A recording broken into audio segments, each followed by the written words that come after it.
بسم اللہ الرحمن الرحیم۔ یہ کہانی پنکی کی ہے۔ پنکی BSc میں پڑھتی ہے۔ پریکٹیکل کی وجہ سے کبھی کبھی کالج سے لیٹ ہو جاتی ہے۔ جب وہ کالج سے لیٹ ہوتی ہے تو اس کے والد بے چین ہو جاتے ہیں اور وہ اپنے گھر میں بے چینی سے ادھر ادھر گھومنے لگتے ہیں۔ آج بھی پنکی لیٹ ہوگی، لیکن آج کچھ زیادہ ہی لیٹ ہو گئی تو اس کے والد بے چینی سے ادھر ادھر گھومنے لگے۔ گھومتے گھومتے انہوں نے کہا کہ زمانہ بہت خراب ہے اور یہ لڑکی بہت لاپرواہ ہوتی جا رہی، دیکھیں آج اتنا زیادہ لیٹ ہو گئی۔ بالآخر پنکی گھر آ گئی۔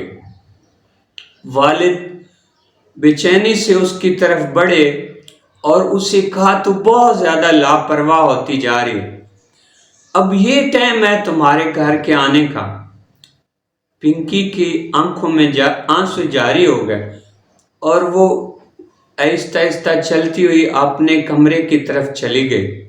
اس کی والدہ دیکھ رہی کہ پنکی روتی ہوئی کمرے کی طرف جا رہی ہے۔ اس کی والدہ پیچھے پیچھے کمرے میں گئی اور بڑی محبت سے اپنی بیٹی کے سر پہ ہاتھ پھیرا اور کہا، بیٹی کیا وجہ ہے، آج تو کیوں لیٹ ہو گئی؟ پنکی نے اسے سارا واقعہ بتایا کہ میں کالج سے نکل رہی تھی تو میری ایک دوست روڈ کراس کر رہی تھی کہ کار کی ٹکر ہو گئی۔ کار والا رکا نہیں، میں اور میری ایک دوست نے ٹیکسی لی اور اسے ٹیکسی میں ڈالا اور ہسپتال لے گئے۔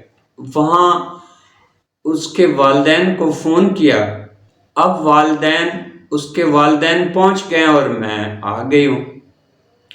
اس کی والدہ نے نکل کر اس کے والد کو بتایا کہ پنکی کے لیٹ ہونے کی یہ وجہ ہے۔ اس کے والد بہت پچھتائے، ہو میں نے تو بہت غلطی کی ہے، زیادتی کی ہے، جو میں اسے تلخ الفاظ بول بیٹھا ہوں۔